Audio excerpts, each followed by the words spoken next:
Hi guys! Welcome to another vlog na naman po tayo. So, syempre ang topic natin, it's about poultry again. So, sa mga nakaraang video ko, diba sabi ko, papakita ko sa inyo paano tayo mag-pack ng mga ipot ng manok kasi lilinisin natin siya, makapal na. So, ngayon kasi na dumating ako sa bukid, naisa ko na nila yung mga ipot ng manok. So, hindi ko maipapakita sa inyo ngayon kung paano natin na-impact yan. So, pagdating ko dito, ayan, ano na siya. Ito, naisa ko na. Yan. Then, yung isa, nandun sa kabilang side. Ayun. So, naka 32 sacks tayo ngayon. So, ito, nakumuusap na kami ng buyer. So, meron na pong magpipick up sa kanya. Kahit maliit na halaga, naibenta na rin natin. So, malaking bagay at naibenta na rin natin yun. Pantulong na rin natin yun, diba? So, siyempre, magandang business, wala tayong maitatapon. Ultimo ipot ng manok nakakatulong para pampataba doon sa mga farmer na magtatanim ng mga gulay. So, yan po. Yan po yung ano natin. So, malinis na ngayon siya. Ayan, oh, sobrang linis na. So, yan. Para maganda po, ang ipot ng manok, kailangan talaga naka-open area siya. Dry na dry. Kung maaari nga, dapat nasisikatan siya ng araw. Pero ito, open naman siya. Hindi siya maanggihan ng ulan. So, kaya napanatili natin na dry yung mga animal manure niya. Unlike before, kasi yung setup namin, nauulanan before. So, ang hirap. Talagang makikita mo yung ipot na nililinis namin noon every week. Mga twice kami naglilinis, mga wet siya. Pero ngayon, hindi na. So, na-maintain na namin yung pagka-dry ng area niya. So, ito yung mga nakuha nating mga ipot ng manok. Yan. Ito, nakita nyo naman. Yan, dry na dry siya. Super dry. Yan.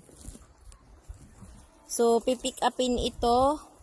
Sa Sabado yata pipick upin ito. So, nakailang sako tayo. Actually, 32 to eh. Ito yung isang part. Then, yung iba, nandito naman sa kabilang side. Ito. Yan. So, kung iisipin mo, patapon na tong mga ipot ng manok. Pero, ayan, maibebenta pa natin per sack.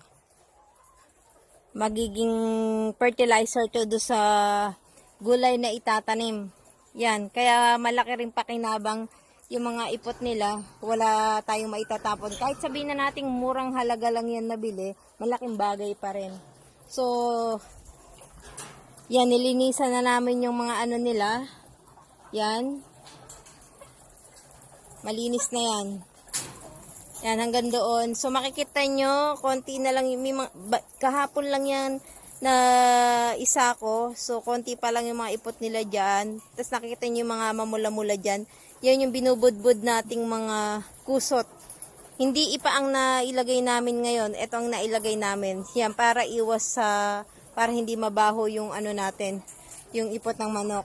So, yan. And then, doon sa kabilang side din, meron. Malinis na yan.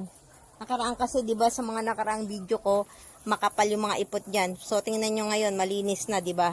Maaliwalas ng tingnan. Oh. Then, dito naman yung sa kabilang side. Yan. Yan, 'di ba? Hindi na ako pumasok dun sa loob. Yan, pakita ko na lang dito sa labas. Hindi ko nakuhanan ng video yung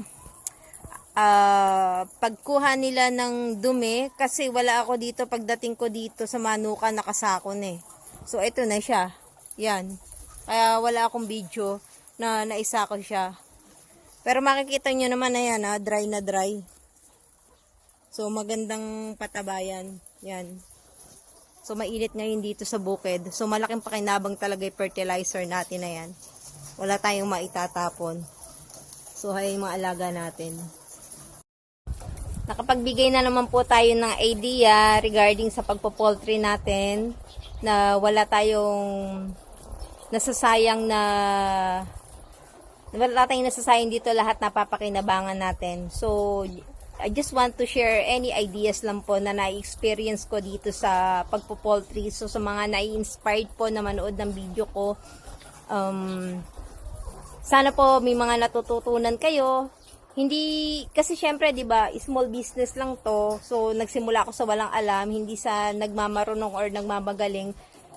nagsishare lang po ako ng idea para po doon sa gustong magsimula na wala rin idea, magkaroon din ng idea at magkaroon ng lakas ng loob para makapagsimula kahit maliit na puhunan lang po. So, sana po may natutunan po kayo dito sa video ko. So, maraming salamat po ulit sa mga nanonood ng video ko. Sana patuloy pa rin po kayo nanonood. So, salamat po ulit.